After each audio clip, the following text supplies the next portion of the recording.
Welcome back to On Texas Football. I'm Jeff Howe, joined by Gerry Hamilton and CJ Vogel. Time for this week's edition of the Recruiting Breakdown. And Gerry, anytime we bring the Recruiting Breakdown here on the channel, it's brought to you by our good friend Mark Saunders. Yeah, our longtime sponsor of the Recruiting Breakdown, Mark Saunders. When it comes to protecting all your stuff, wouldn't it be great to have one place that protects all of it? Well, we got some great news at On Texas Football. Texas All-State agent Mark Saunders serves the Austin and Round Rock area in the entire state of Texas. That means he's the only insurance agent you'll need. Everything from your home, car, boat, motorcycle, RV, ATV. It's hunting season. Call Texas All-State agent Mark Saunders' office today, 512-218-8571. Are you in good hands? You'll be in great hands with the more than 35 years of experience Texas alum Mark Saunders brings to the table. Again, if you're in the Austin and Round Rock area or the entire state of Texas, give him a call, 512-218-8571.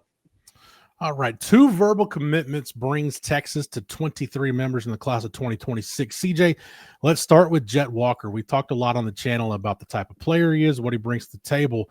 I'll give you the floor, CJ. Anything either we've covered that you want to rehash or what we haven't covered, the floor is yours on Jet Walker.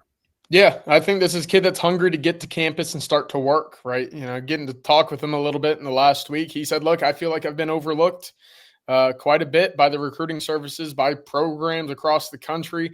Production speaks for itself. The numbers speak for themselves. Now he's like, I have my opportunity. I'm ready to go make the most of it. And I think that's something Texas is utilizing and kind of pursuing a little bit more of, is some of these hungry guys, ready to come in and earn everything. I think that got away from them a little bit in the 25 class. Obviously very talented, but I think that there's some room still there for guys to put in the extra work or play with the chip on their shoulder. They're finding those guys late in this cycle. And Jet Walker, for me, very much that same breath there. Last thing for me on the running backs, you're seeing Steve Sarkisian say, hey, I'm done with the small backs. I need the guy that can get me a yard. I need a guy that can go get me 2 or 3 extra yards falling forward if I'm contacted at the line of scrimmage. 2 running backs in this class, both about 6'2", 215. They'll get up to about 220, 225. I think that's absolutely a philosophical change, if you will. He just didn't have that this year or in 2024. Gerry, let's go to the offensive line. That's another really big piece of the run game. Texas gets Caden Scherer from Georgetown, so 2 kids from Georgetown. Obviously, Jet Walker, the running back. Caden Scherer plays offensive tackle. People ask, well, does he play right tackle? Does he play left tackle? Yes, because Georgetown runs kind of a split side and a quick side. They flip their tackles, so he can play both. They see him as a swing guy. But, Gerry, bringing Caden Scherer into this class takes it to 4, but behind the scenes, Texas also still trying to hang on to Max Wright. Yeah, they are. And look, Caden Scherer, I want to add, by the way, on running back, Derek Cooper had a big game last Friday in the playoffs before he came to Austin Saturday. So he got over a little preseason or early season high ankle sprain, and he's been they're handing him the ball more in the playoffs now that it matters. He's having a big season coming up. On Caden Scherer, look, very similar to me, and I'm not comparing him as a player, but recruitment to Barron Sorrell. Back in the day, Barron Sorrell was committed to Northwestern, right? He decommitted from Northwestern. He had all the academic schools, right? It was going to be an academic and football decision. I'm not comparing them as players. Don't get me wrong. But Caden Scherer very much was an academic / football recruitment with Stanford winning out initially over Northwestern, Duke, Virginia, and a couple of others. So there's some similarities in their recruitments there. We'll see how it turns out as a player. Then on Max Wright, look, he was at Texas. He was at Texas this weekend. Stopped by SMU again. He's scheduled to be at Texas A&M game this weekend, Friday. That is going to be a big visit for Texas. Because for those wondering, does Texas want Max Wright in the class? Absolutely, they do. They want Max Wright in the class. So this is a fight with SMU. SMU's made it a competitive recruitment late, but Texas does want Max Wright in the class. That's one thing that hasn't changed. CJ, Rocky Cummings, Josiah Villamil, a couple of other guys on campus. They had some 27s, some 28s on campus as well. What was other than getting 2 commitments out of the visit weekend, what was your big takeaway from what, quite frankly, was and is the biggest visit weekend of the fall for that Arkansas game? Well, that's exactly what it was for me. Texas finally had an opportunity to host players before games and then after games. And, walking through the facility a little bit to get to the post game, you saw how many recruits were really there. And that's something that I don't think Texas has really been able to utilize based off of the lack of a true number of home games, as well as, they just haven't had friendly home game times this year as well, and it's been spaced out over about 2 months span. So they certainly utilized that. It was a packed house. It was the most visitors that Texas has had for a given game this weekend or this season as well. But the one thing for me I wanted to also mention is that 27 class. And I've been wanting to see where Texas would really start to go in that 27 class, right? We talked about a little bit Ohio State, Oklahoma, A&M, all up to about 7 commits a pop at the class. Well, Texas hosted a number of really big, important prospects. The first 27 edge, Cameron Hall out of Mansfield Summit, Texas right there in the top of his list. Julian Caldwell out of Argyle, a big weekend for tight ends in the 27 class as well. You look at Brock Williams coming in from Illinois, Jackson Dollar, who looked fantastic walking in from North Carolina, and Peyton Miller, Jerry, I know that we've talked about him coming in from Anna. Yeah. Someone that I wasn't expecting to make the trip this weekend, but he did, in fact, get to campus. That is one of the top interior prospects in all of the 27 class. Texas likes him a lot. It was a big opportunity for Texas to really get that ball moving as the end of the 26 cycles nears, and then all that focus starts to come as the calendar flips to 2026. Jerry, let's look at the defensive line because Texas brings in Richard Anderson for his official visit. Yep. Kendall Gurville, committed to Florida, has been a prospect that Texas hasn't given up on. Vodney Cleveland shows up at North Carolina again. Where is that group as Kenny Baker starts to head down the stretch to get his class finalized towards signing day? Yeah, so Texas wants 4 in that class, right? And obviously Richard Anderson's at the top of it, and we'll see what happens. Look, I mean, we're coming up on signing days less than a week. It's a week away right now, so 8 days away, let's call it. So whatever Lane Kiffin announces the day after the Egg Bowl could have a real impact here on the recruitments. I know we're going to talk about Bryson Martinez as well. But on Richard Anderson and Martinez, I mean, that's going to be a big – if Lane Kiffin says, I'm going to stay at Ole Miss, or, I'm going to go to Florida, I mean, who knows which this thing's going. I feel like the puppet master's got everybody going on this one. Or maybe he goes to LSU. But that's going to have a big impact because you're sitting there at that point, you're going to be like 3 days out, 4 days out from signing day. So what are these kids going to do? They're both midterm graduates. And Richard Anderson, Texas loves Richard Anderson. CJ loves Richard Anderson. I love Richard Anderson. He's on all of our Christmas card lists. He is a tremendous prospect. He is a legitimate 5-star defensive line prospect, and Texas has given it their best swing. That's one thing I can tell you. Kendall Gurville's interesting because that thing was moving in a pretty decent direction for October. And then in November, it's kind of slowed a little bit. And we'll see if there's any chance he shows up this weekend, I should say. We'll see. But that thing's kind of slowed a little bit. That one has been getting more mixed vibes or less positive vibes than it was in October. Vodney Cleveland, Texas very much wants him in the class. They will battle till the end for Vodney Cleveland, Corey Wells, those guys. And then we got to mention D-line too. Jamarian Carlton's been on campus twice in November. And while some people think of him as an edge, at On Texas Football, we think of him as a 5-tech that may eventually be a 5-tech / 3-tech because he is going to weigh 290, 300 pounds. I mean, he's gained 60 pounds in high school, and he's not done yet. So that's another guy that's going to factor in potentially to the defensive line because he's no longer being recruited as an edge. He's being recruited as a defensive lineman. CJ, we know Texas is trying to solidify that defensive line class. They're on the hunt for a linebacker. They have been trying to get another piece in the secondary.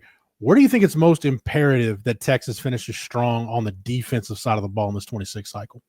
Well, I think from a numbers perspective, it's linebacker spot, and with the departure of Anthony Hill that we're all expecting after this season and, kind of looking ahead to this weekend, Texas could have gone into that game with only 2 really healthy guys that have seen experience, right? You add Bo Barnes in eventually. Does Jonathan Cunningham stick at safety? Does he move back to linebacker?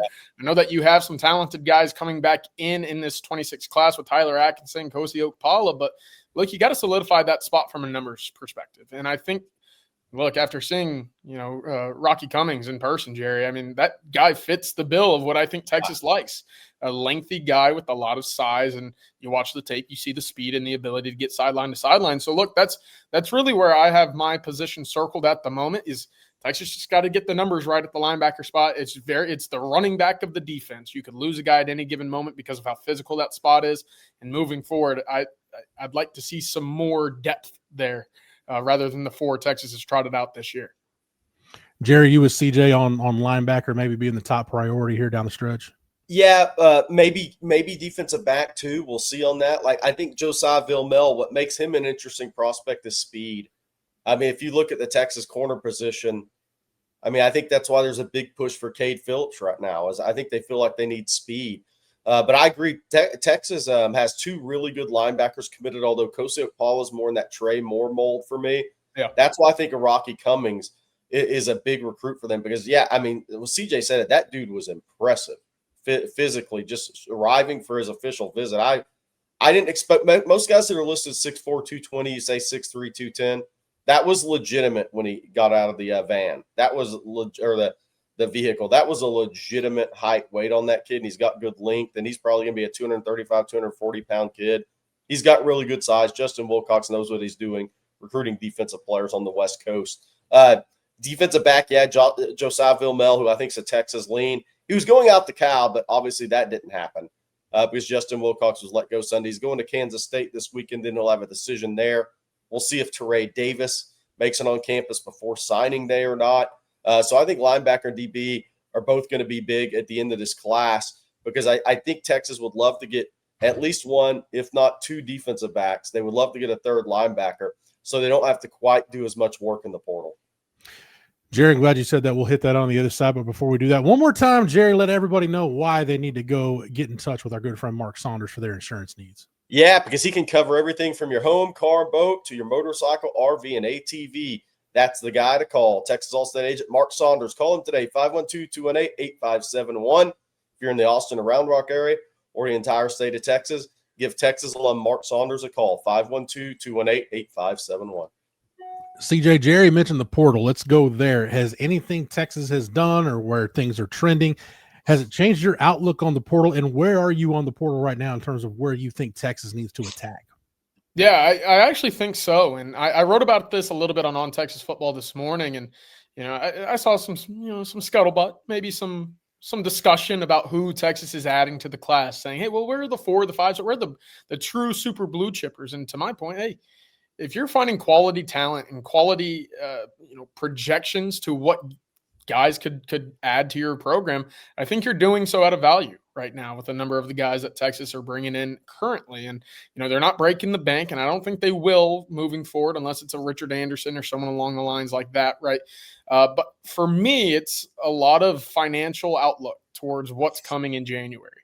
And I do think Texas is going to be very aggressive. I think there might be an over-aggressiveness to the portal for Texas. And that's not necessarily been something that we've seen a lot of in previous off seasons with Brandon Harris and Steve Sarkisian. They're very select, but I think that they know that this 2025 year wasn't up to snuff, and there could have been more done in the portal to help this team specifically on the offensive line. Jeff, I know that we talked about it a little bit last night in the Caden Scherer commitment video.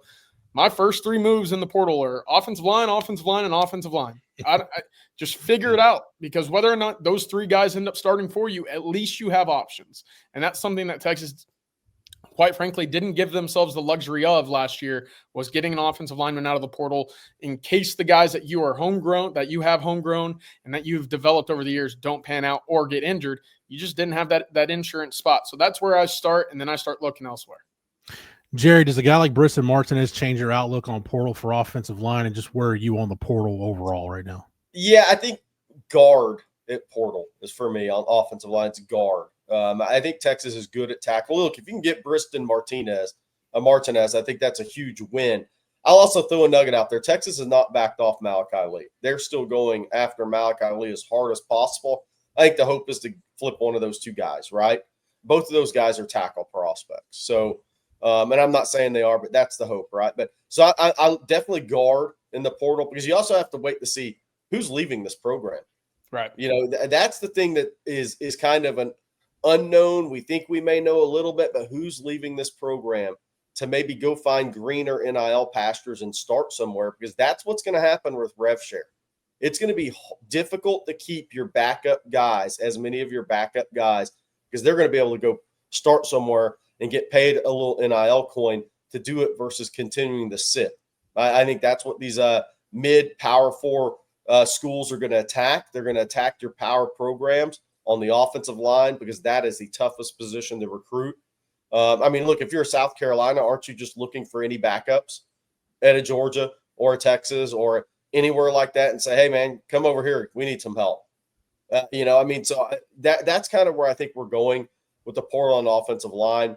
But Bryson Martinez is a tremendous prospect. I mean, he's still need a little time, though.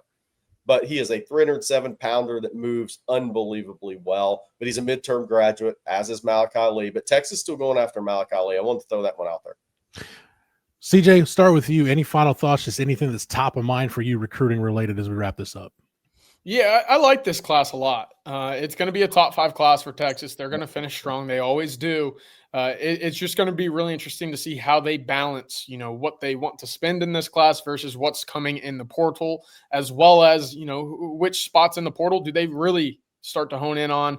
It's going to be an interesting month and a half as we get towards that portal window. Jerry, you mentioned who on this Texas roster, whether it's the offensive line, whether it's anywhere else. We have compiled some names behind the scenes, of course, just waiting to see when they opt to make those decisions. I think we should have a clearer understanding after this weekend, but it's going to be really interesting. And I think Texas is going to be an aggressor this year when it comes to finding some big name guys out of the portal to help and really maximize that second year of Arch Manning as your starting quarterback. Jerry, I'll give you the option. You want some final thoughts? Or you want to get back to double fist and Pedialyte? It's up to you. No, P. That's coming right when this video's over. Thanks for bearing with me, OTF fans. CJ's point earlier about 3 stars in classes. I want to say this. I think we're going to see more of this in the future because of rev share. I think there's select few guys that some schools are going to be able to bid up for from an NIL perspective. But on this class, just the 26 cycle, USC is the number 1 ranked team in recruiting rankings. They have 35 commitments, big class. 14 of those are 3-star guys. Georgia, 8 3-star guys. Alabama, 9 3-star guys. Ohio State, 7 3-star guys. Tennessee, 9 3-star guys. Texas, 9 3-star guys. Miami, 10 3-star guys. And Michigan, 11 3-star guys. Those are your top 11 classes in the country. So these classes are not just chock full of 5- and 4-star prospects. There's a mixture in there because you have to have development in your programs, and development is never going to be more important in the future years because of rev share kicking in and how that's going to help the middle of the pack Power 4 schools.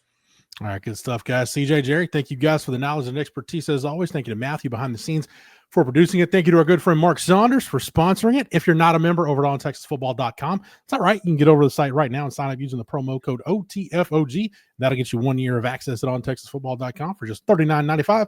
Make sure that you like this video and that you're subscribed to the On Texas Football YouTube channel. That way, whether it's here on the channel or on the site, you're not missing any of our recruiting coverage all year round. For CJ, for Jerry, for Matthew, for the entire On Texas Football staff, I'm Jeff Howe. Thank you so much for watching and listening. And until next time, hook 'em.